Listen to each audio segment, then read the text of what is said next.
নমস্কার বন্ধুরা, ঘোষবাড়ি কিচেনে আবার আমি চলে এসেছি। আজকে বাজার থেকে মটন নিয়ে এসেছে। আমি আজকে মটন কারি করব। বন্ধুরা, কড়াই আমি পরিমাণ মতো তেল দিয়েছি। সেই তেলের সাথে আমি 3-4 চামচ ঘি দিয়ে দেব। মটনের ভিতরে আমি আলুগুলো দিয়ে দেব। পেঁয়াজ কেটে নিয়েছি, পেঁয়াজগুলোও দিয়ে দেব। রসুন বাটাও দিয়ে দেব, আদা বাটাও দিয়ে দেব। ক্যাপসিকাম আর টমেটো কেটে নিয়েছি, এগুলোও আমি দিয়ে দেব। অল্প করে তেল দিয়ে দেব। এবার ভালো করে একটু মাখিয়ে নিতে হবে। মটনটা মাখার সময় আমি হলুদ আর গুঁড়ো লঙ্কা দিলাম না, ওটা আমি পরে দেব। তেল গরম হয়ে গেছে, আমি মটনগুলো ঢেলে দেব।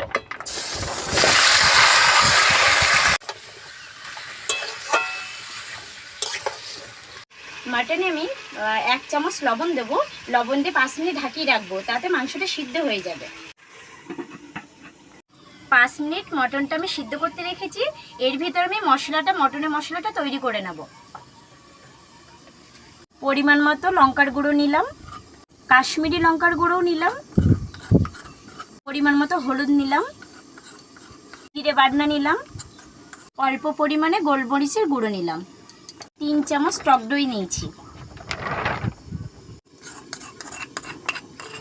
এবার আমি জল দিয়ে মশলাটা বানিয়ে নেব।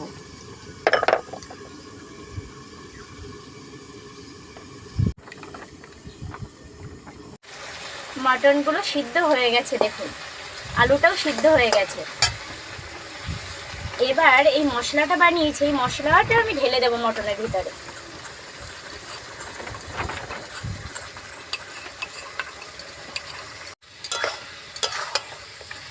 বন্ধুরা, মটনের কালার এবং স্বাদ দুটোই বাড়ানোর জন্য আমি অল্প পরিমাণে চিনি দেব। বন্ধুরা, মটন কষানোর সময় যতক্ষণ তেল থাকবে মটনের গায়ে ততক্ষণ কষাতে হবে। তেল শুকিয়ে গেলে তারপরে জল ঢেলে দিতে হবে। মটন কষানো হয়ে গেছে, এবার আমি পরিমাণ মতো জল ঢেলে দেব।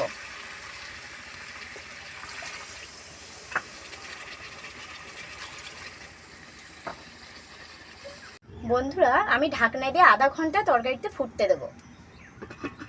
বন্ধুরা, এবার আমি ঢাকনাটা খুলে দেখব মটন আর আলু করে সিদ্ধ হয়েছে কিনা।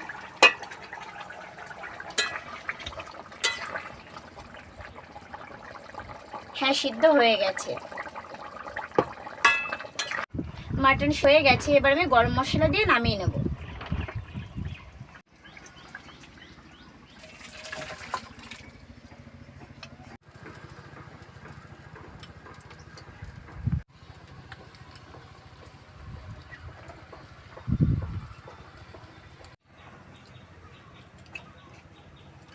দারুণ হয়েছে।